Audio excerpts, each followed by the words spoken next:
अस्सलामुअलैकुम गाइस। तो कैसे हैं आप सब मेरे प्यारे प्यारे subscribers. So friends, welcome to another spookiest and scariest episode. तो जिसने अभी तक चैनल को सब्सक्राइब नहीं किया है तो प्लीज़ यार जल्दी से चैनल को सब्सक्राइब कर लो। आप लोग वीडियो तो सुन लेते हो लेकिन चैनल को बिल्कुल भी सब्सक्राइब नहीं करते। और यार उसके साथ लगे बेल बटन को भी जल्दी से प्रेस कर देना ताकि जो है जैसे ही मैं न्यू स्पूकी वीडियो अपलोड करूं फ़ौरन से आपके पास नोटिफिकेशन पहुंच जाए। तो गाइस, आज की हमारी स्टोरी बहुत ही इंटरेस्टिंग होने वाली है क्योंकि वो ओइजा बोर्ड के ऊपर है। ओइजा बोर्ड के ऊपर मैं पहले भी एक स्टोरी डाल चुकी हूँ, अगर आपने अभी तक नहीं देखी तो जाके उसको भी देख लीजिए। तो चलिए बगैर किसी देरी के स्टोरी स्टार्ट करते हैं। कुछ खेल सिर्फ महज खेल नहीं होते और आज ऐसे ही एक अजीब और गरीब खेल की मैं आपके साथ बात कर रही हूँ जिसका नाम है ओइजा बोर्ड। ये जो खेल है ये एक बोर्ड नुमा चीज़ होती है। इस पे A to Z तक अल्फ़ाबेट्स वगैरह लिखे हुए होते हैं और यस और नो लिखा हुआ होता है, गुड बाय, और 1 से लेकर 0 तक काउंटिंग लिखी हुई होती है और इन्हीं अल्फाज पे ये मुश्तमिल होता है। इसके ऊपरी 2 कोनों पर चांद और सूरज बना हुआ होता है। उसके अलावा एक छोटा सा टुकड़ा जो पिरामिड और त्रिकोण की सूरत में होता है और उसके बीच में एक ट्रांसपेरेंट सा शीशा लगा हुआ होता है। अगर आपने इंग्लिश मूवीज़ वगैरह देखी हैं तो आप ओइजा बोर्ड से तो 100% वाकिफ़ होंगे ही। आज मैं आपको इसके बारे में सारी चीज़ें बताऊंगी कि इसको खेलते कैसे हैं, बाकी सारी चीज़ें। तो खैर, ये जो टुकड़ा होता है पिरामिड की शक्ल में, इसको कहते हैं प्लेनचेट। और कहा जाता है कि ये जो ओइजा बोर्ड है इसकी इजाद सन 1100 में चाइना में हुई थी और फिर सन 1800 तक ये यूरोप और इंडिया तक भी आ गया था।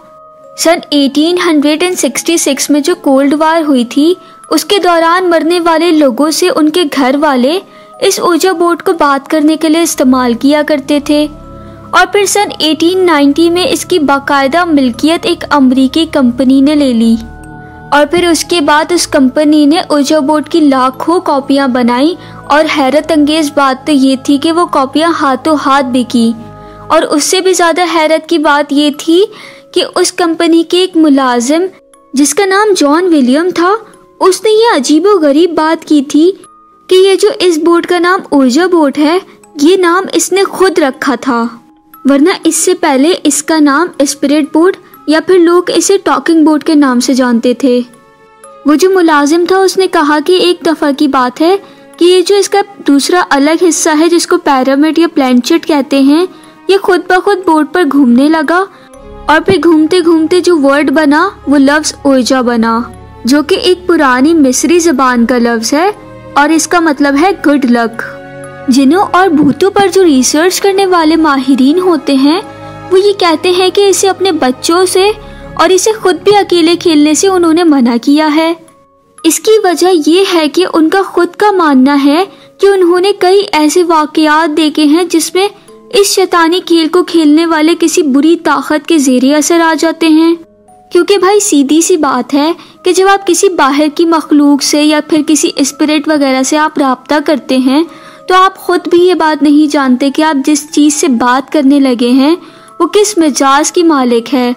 ऐसा भी हो सकता है कि वो इंतहाई गुस्से वाली हो और आपको कोई नुकसान पहुंचा दे। और माहिरीन का ये भी मानना है कि अगर ये खेल आप अपने घर में भी खेलो और इसे मुकम्मल इसके बताए हुए उसूलों के मुताबिक भी खेला जाए तो भी आप जिन्नों और शैतानों को अपने घर में दावत दे रहे होते हैं। और ये जिन्नों और इंसानों की दुनिया के बीच में जो अल्लाह पाक ने पर्दा लगाया गया है इसे आप हटा देते हैं खुद इस गेम के ज़रिए, जिससे वो आपकी ज़िंदगी में कभी भी मदाखलत कर सकते हैं या आपको कोई नुकसान वगैरह भी पहुंचा सकते हैं। 1939 की बात है कि एक वाक़या हुआ था जिस पर एक इंग्लिश मूवी भी बनी हुई है। मशहूर ज़माना फिल्म है जिसका नाम है द एक्सॉर्सिस्ट। 1973 में बनने वाली सबसे खौफनाक फिल्मों में से ये फिल्म एक है। और ये जो स्टोरी है द एक्सॉर्सिस्ट ये एक रियल लाइफ स्टोरी है। इसमें एक 13 साल के बच्चे के बारे में बताया गया है जिस पर शैतान अपना कब्जा जमा लेता है। और वो जो उस बच्चे की माँ होती है उसका ये कहना था कि ये जो बीमारी है या ये जो पैरानॉर्मल एक्टिविटीज़ वो कर रहा है इससे चंद रोज़ पहले वो ओइजा बोर्ड से खेलता था। अच्छा, तो इसके अलावा एक और रियल लाइफ मूवी है जो कि इंग्लिश ही है, उसका नाम है वेरोनिका। ये जो लड़की होती है वेरोनिका, ये भी इस ओइजा बोर्ड को खेलने की वजह से ही अपनी जान से हाथ धो बैठी थी। खैर, मैं मूवी की स्टोरी के डिटेल में नहीं जाती। अगर आपको ओइजा बोर्ड के बारे में या इस लड़की की स्टोरी के बारे में जानना है तो आप ये मूवी लाजमी देखें। तो अब मैं बात करती हूँ कि इस गेम को खेलने के उसूल क्या हैं। वैसे तो इस गेम को खेलने के चंद सादा से ही उसूल हैं। नंबर 1 कि आप इसको कभी भी अकेला मत खेलिएगा। नंबर 2 ये कि इसको कभी भी कब्रिस्तान में मत खेलिएगा। और नंबर 3 ये कि अगर आपका किसी स्पिरिट वगैरह से राब्ता हो जाए तो उसका कभी भी भूले से मजाक मत उड़ाइएगा। नंबर 4 ये कि कभी भी खेल को बीच में मत छोड़िएगा कि भाई आप खेलते खेलते बोर हो गए और आपने ऐसी गेम बंद करके रख दिया। ऐसा तो कभी भूले से भी मत कीजिएगा, क्योंकि जब कोई स्पिरिट वगैरह को आप खुद से दावत दे रहे हैं तो फिर वो तो आपकी ज़िंदगी में आ गई और फिर उसको निकालना तो फिर आई डोंट नो वो कैसे आप निकाल पाओगे। खैर, नंबर 5 ये कि ख़त्म करने से पहले हमेशा ज़रूर गुड बाय कीजिएगा स्पिरिट को। और इसको खेलने का तरीका ये है कि हमेशा ओइजा बोर्ड को किसी फ्लैट सरफेस पे रखिएगा जहाँ से वो हिलजुल ना हो सके ज़रा भी।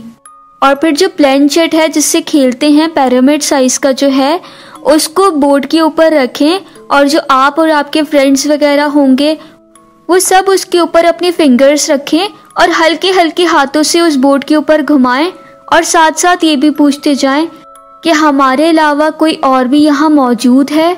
और अगर आपका हाथ खुद ब खुद बोर्ड पर लिखे यस की तरफ चला जाए तो फिर आप स्पिरिट से अपनी बातचीत शुरू कर सकते हैं। और अगर आप फिर थक जाएं बात करते करते तो गुड बाय कहकर बात खत्म कर दें। और हाँ, एक लास्ट बात और, अगर आपको बातों के बीच में ही ऐसा लगे कि स्पिरिट जो है आपका किसी भी बात का जवाब नहीं दे रही तो तब भी आप गुड बाय कहना हरगिज मत भूलिएगा। वैसे भाई मेरी तो ज़ाती तौर पे यही राय है कि आप इस गेम को ना ही खेलें तो बेहतर है, और मैं तो कभी भी मशवरा नहीं दूंगी इस गेम को खेलने का। तो फ्रेंड्स, आज की हमारी स्टोरी यहाँ पे कंप्लीट होती है।